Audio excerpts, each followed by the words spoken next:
Hi, I'm Monty with XS Sights, and today we're going to install a set of our new R3D 2.0 sights on a Smith M&P optics ready slide. So we've already got the gun field stripped and removed the factory sights. We have our package with the new R3D 2.0s. We're going to go ahead, open that up, get everything out. So in the package, you've got a rear sight, a front sight, a tube of thread locker, and a 1/16 hex key. The new R3D 2.0s are an improvement over the original R3Ds. Among other things, we have designed these to be slightly easier to install. It's really hard to see, I think, on the video, but this particular edge of the dovetail on the front sight is narrower than the other. That'll be our starting edge. The rear sight, again, just ever so slightly narrower on this edge. We definitely want to make sure that we've removed any oil, dirt, debris from the dovetail cuts on the slide, as well as the dovetail, male dovetails on the sights. So we're going to go ahead and start off there. Q-tips and some form of degreaser are what you need. In this case, we're using Lucas Oil Gun Cleaner. Works really good. We get it from one of our distributors. But brake cleaner works really good. Acetone will work pretty good. Just anything to remove any kind of oil and dirt. So we're going to get the male dovetail, the angled sides and the bottom on both of the sights, just to make sure they're clean, and when we get done, when we apply the thread locker, it can get good adhesion.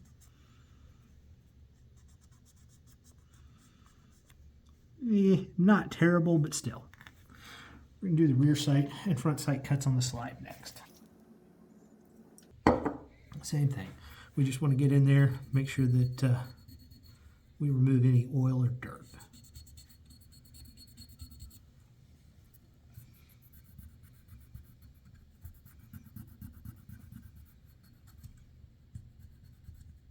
Okay. We're going to go ahead and move to the vise and get started. The R3D 2.0 series of sights are specifically engineered to be easy to install with a sight pusher. Unfortunately, we don't have a sight pusher that we like for working on a Smith M&P, so we're going to do this the old-fashioned way, using a vise, a hammer, and a punch. I've got the slide clamped in a padded vise, and we're going to start with the rear sight.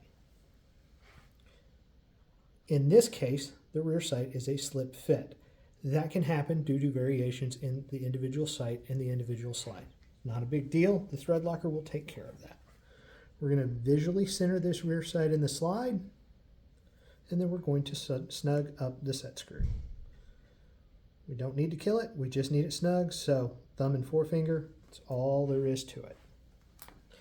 Go ahead and flip this over, and we'll do the front sight. All right. So remember, I talked about having a lead-in edge. We want to make sure that that is the edge we start with. You can see I'm going to go from the wrong side first. It goes in a little ways and stops.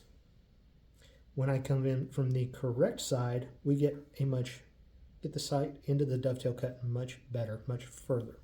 So that's the side we're going to start the installation from. I've got it started. Now for the hammer and the punch. If you had a sight pusher, life would be much easier. You could just crank on it and push it into place.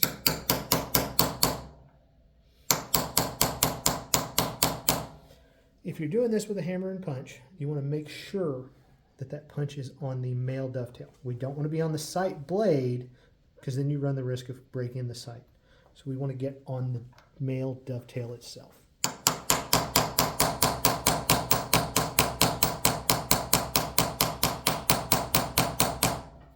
And like the rear sight, we're just going to drive it in place until it is visually centered.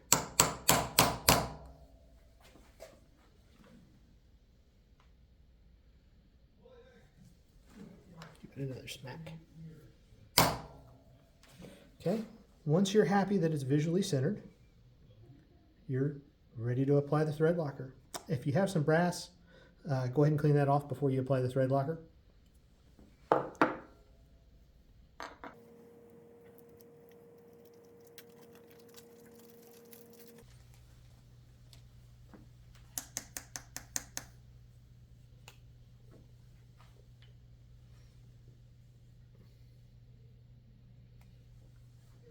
Okay, so we're going to apply this Loctite. We're going to put a drop down on each side of the male dovetail, down in the bottom of the dovetail cut. Additionally, I'm going to put a couple of drops at the top where the male dovetail on the sight joins the top of the slide, at the top edge of that female dovetail cut. So the thread locker we use is made by Vibratite, and it is designed to wick into those small gaps. So we're going to let it sit for 5 to 10 minutes. It'll let that Loctite creep in there, get where it needs to be. Then we're going to come back and clean it off.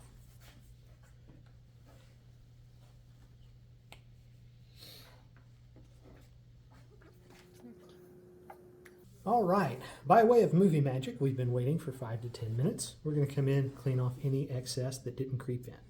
We're just going to give it a quick wipe down. We don't want to scrub too hard. We don't want to risk letting the Q-tip work with capillary action and pull all of it out.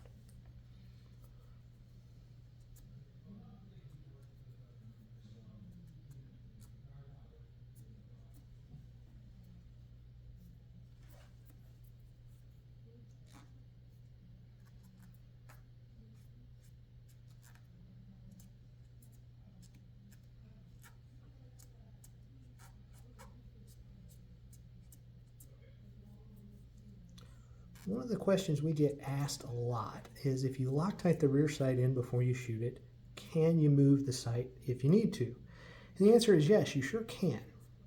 Once that Loctite sets up, you will have to hit it with a hammer and a punch and give it a good solid smack to get it to break free and move, but you can sure adjust it. A lot of times, because I drive a long way to go to the range most of the time to shoot, and I don't always remember to take all of my tools, a lot of times I won't apply the Loctite until I've shot it. The important thing to remember is, if you do that, you need to shoot it, verify the windage, apply the Loctite. Once the Loctite's been applied, you want to let it sit 8 to 10 hours, preferably overnight, before you really start shooting it again, and let that Loctite set up. Like I said, in my case, I drive to the range. It's a bit of a drive. I'll go out there early in the morning and I'll be there all day. So I'll zero my pistol first thing, go work with rifles, do some shotgun work, maybe work with the other handguns I brought, and then go back to the gun I had zeroed. We'll go ahead, we're going to do the same process to the rear sight. Give it a quick double check, make sure I'm happy with my windage. We're going to apply, drop down in that female dovetail cut on either side. I'm going to put a drop in the center of the sight where it meets the top of the slide on the breech face side, and I'm going to do about the same thing on the rear. Again, we're going to let that sit for 5 to 10 minutes before we clean off any of the excess. All right, I'm back, and thanks to the miracles of movie magic, we're going to go ahead and clean off this Loctite. Same thing, we're going to use Q-tips, rag if you've got it. I've been known to use a black t-shirt. Don't use white, don't use gray. The Loctite stays and shows up. Black, not so much. We're going to just go ahead with the Q-tip, clean everything off real quick. Again, don't want to scrub on it too hard because we don't want to risk pulling out all of that thread locker.